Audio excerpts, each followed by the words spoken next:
Hello MotoGP fans, welcome back to ZNGP today. After dominating sprint races in 2025, claiming 6 wins out of 7, MotoGP Championship leader Marc Márquez has hit a troubling snag on Sundays, crashing away potential victories. Heading into this weekend's Aragon GP, Márquez admits he must address this weak point if he's to maintain his title charge. Francesco Bagnaia returns to Aragon looking for answers. After back-to-back races off the podium and a costly crash at Silverstone, Pian says it's time to stop comparing the GP25 to last year's title-winning bike and start solving the problems in front of him. Speaking on Thursday, Bagnaia admitted the road back to front-end confidence may take more than just setup changes. It may take a reset in mindset. Jack Miller heads into Aragon with his 2026 future still undecided, but he insists that strong mid-season results are proving his worth.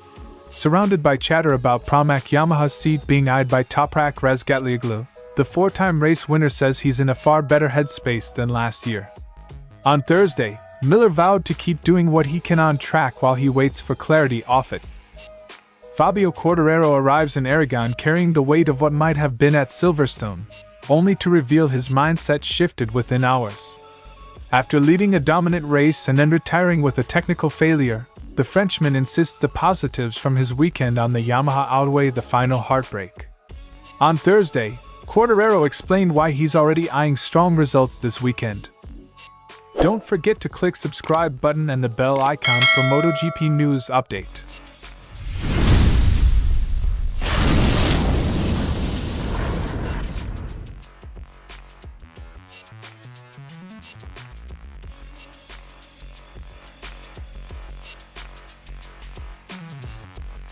Marc Márquez's form through qualifying and sprint races has been near impeccable, but his Sunday conversion rate belies that prowess.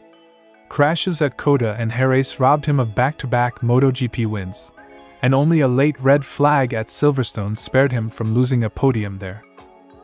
Of course, it's my weak point at the moment, and we are working on it. I will start to manage in a different way. I will try. Márquez statement. The factory Ducati rider knows that in MotoGP, consistency across all 3 Sunday races is paramount. Even with a comfortable 24-point lead in the standings, those mishaps threaten to undermine his championship momentum. When pressed on exactly how he'll manage in a different way, Márquez chose to keep tactics close to the vest. With Aragon's high-speed corners and abrasive surface, strategy and setup will be under the microscope. Márquez has spent Thursday working through data, focusing on race simulations that emphasize consistency over outright lap time aggression. Sources in the Ducati garage say the team has prepared a slightly revised Sunday setup package, switching to a more conservative front tire choice if conditions demand, so Márquez can balance pace and grip. Beyond his personal challenge, Márquez also addressed Ducati's broader picture. After 2 straight defeats at Le Mans and Silverstone, a run unseen since 2022, he cautioned that even a dominant Marc can face adversity. I mean, of course Ducati and myself respect a lot the other manufacturers. Some of them have concessions to level performance because it's better for the championship. Sooner or later, nobody and no manufacturer is unbeatable. He acknowledged that unusual conditions at Le Mans, wet-dry swings, and Silverstone, shifting winds and grip, contributed to Ducati's Sunday woes. That uncharacteristic gamble underlined his point: variability can catch any team flat-footed. With an 8-race season still to unfold, Márquez remains optimistic. His 24-point cushion in the standings grants some breathing room, but he knows rivals are closing the gap. So, it will be closer and closer, but our job is to try to improve our bike to keep our level and keep winning. The bike is working super good. But as I say, nobody is unbeatable, and sooner or later there will be some manufacturers who will be the same or even better than Ducati. In Aragon, the Mañana circuit's long straights and medium-speed turns will be a stern test of both rider and machine. Márquez's ability to balance aggression with caution on race day could prove decisive, not just for this weekend's podiums, but for his pursuit of a 5th Premier Class crown. Marc Márquez arrives in Aragon determined to stamp out his weak point, pledging a different approach come Sunday. As Ducati targets a rebound from back-to-back defeats, all eyes will be on whether Márquez can convert his qualifying and sprint supremacy into yet another flawless Grand Prix victory. Sixth in the sprint, then a crash on Sunday. Bagnaia's Silverstone was extended his podium drought and handed valuable points to championship rivals. But the Ducati star insists the weekend wasn't wasted. Bad results sometimes can help to understand the direction, and maybe we found something. Bagnaia's statement. While teammate Marc Márquez salvaged third after a red flag, both riders struggled with front-end feel, adding to Ducati's growing understanding of the GP25's limitations. Bagnaia made it clear, comparing the GP25 to last year's bike is no longer helpful. It's useless. It's not helping the engineers. We will try to solve it with our bike, try different things and see if we can think out of the box. The Italian reiterated his focus isn't on recreating old sensations, but adapting to the reality of the current package. The conversation around Ducati's 2025 machine has revolved around its vague front end, a trait echoed by VR46's Fabio Di Gianantonio, who called the GP25's front behavior a kind of filter. Bagnaia agreed, stating his riding style demands a sharp, responsive front, more so than traction at the rear. Absolutely, I need to have a sharper front. I can sit back with a rear that is not so grippy. But I need the front confidence. Aragon holds mixed memories for Bagnaia. It was here he claimed his first ever MotoGP win in a legendary duel with Marc Márquez back in 2021. But in 2024, it all fell apart, first struggling on a dirty surface, then colliding with Alex Marquez while fighting for the podium. That's a race I will always remember. My first win in MotoGP. I would like to repeat it. The same fight, same result would be fantastic. As for this year, Bagnaia says the goal is simple. Focus on the positives, recover his rhythm, and lean on past inspiration. It is what it is. I need to take motivation, rewatch races, and think about what happened here. Sunday's Grand Prix won't be the end of the story. An official test on Monday gives Bagnaia and the Ducati camp a rare mid-season chance to make deeper progress, including with a new chassis already trialed by Marquez. Super important. The more laps we can do, the better. Testing with new items will help us. With championship momentum swinging toward Alex Marquez and Marc regaining form, Francesco Bagnaia enters Aragon looking to recalibrate, not panic. Whether the GP25's issues can be fixed, or simply better understood, may define his title defense. And with testing on the horizon, this weekend could be less about points, and more about the path ahead. Miller is one of 4 riders whose current deals expire at the end of the season.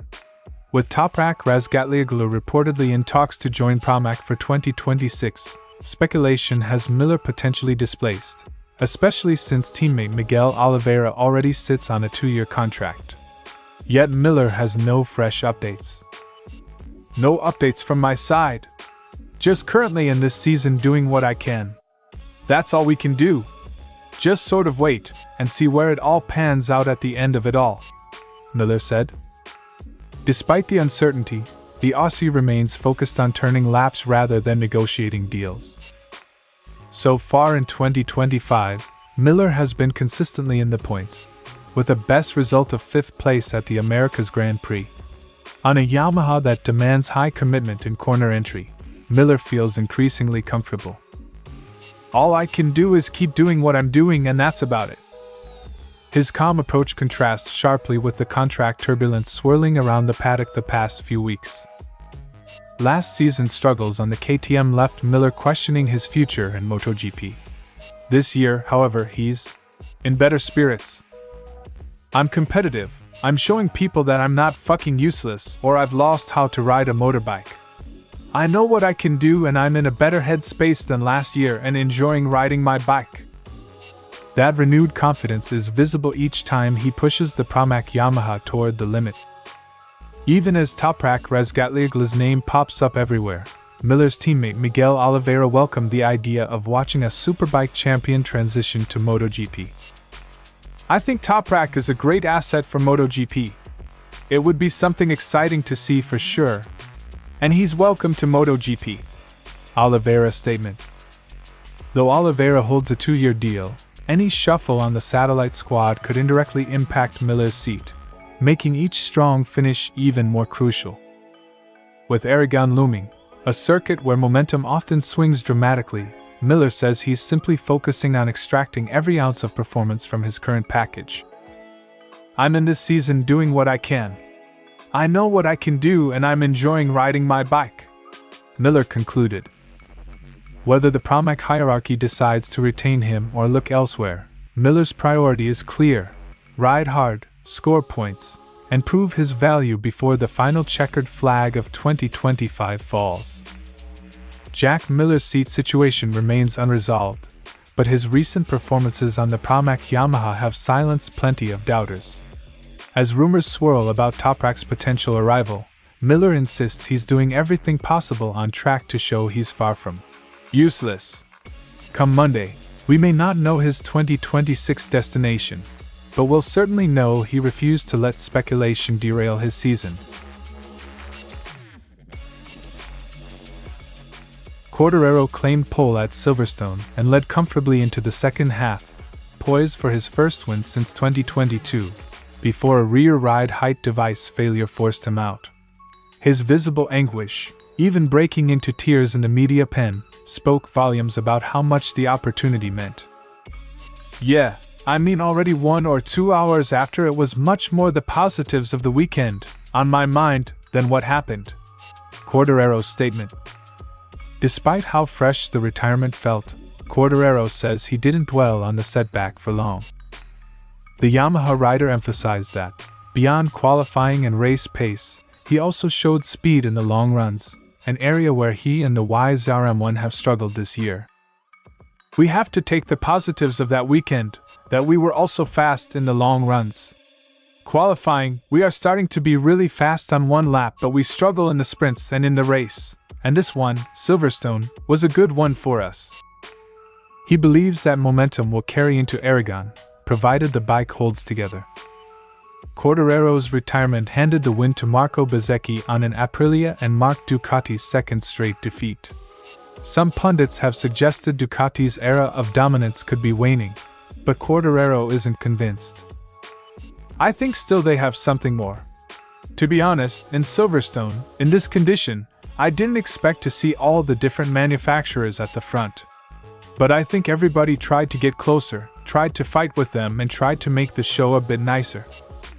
From his perspective, Yamaha's improvements combined with a stronger rider mindset will be key to closing the gap. "Talking about my point of view in Yamaha, we are working really well, and of course it's our main goal to be fighting with them." Quartararo's resilience after Silverstone sets an optimistic tone for Aragon. By focusing on the upsides, long-run speed and a rejuvenated riding spirit, he's determined to convert promise into podiums. With Ducati still regarded as the benchmark, the Frenchman will need every ounce of that quickly restored confidence if he's to challenge for top honors this weekend. Thanks for watching ZNGP today, and this is your MotoGP news update.